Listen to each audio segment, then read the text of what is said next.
Fit-tieni kwarta din is-sena, jiġifieri bejn April u Ġunju li għadda, it-turiżmu l barra mill-pajjiż kompla juri rkupru b'saħħtu wara l-pandemija.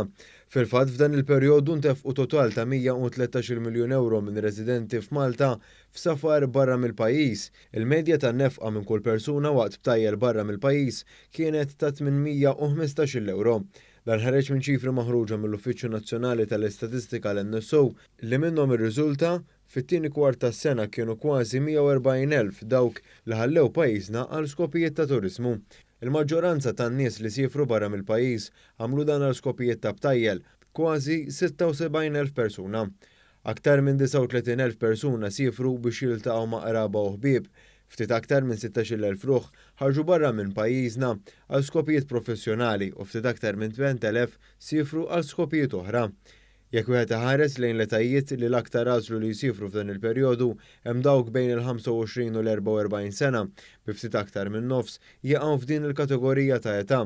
Ftit aktar minn kwart tal-persuni li sifru f'dan il-perjodu għandhom bejn il-45 u 64 sena. Dawk li għandhom il-fuq minn 65 sena huma l-inqas kategorija ta' età li sifru f'dan il-perjodu.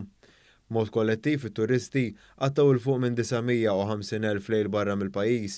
Il-medja ta' kull vjaġġ f'dan il-perjodu kienet 6 miljeli. L-Italja baqgħet l-aktar destinazzjoni popolari mal-Maltin bi ftit inqas minn 40% tal-vjaġġi ikunu lejn dan il-pajjiż ġar tagħna.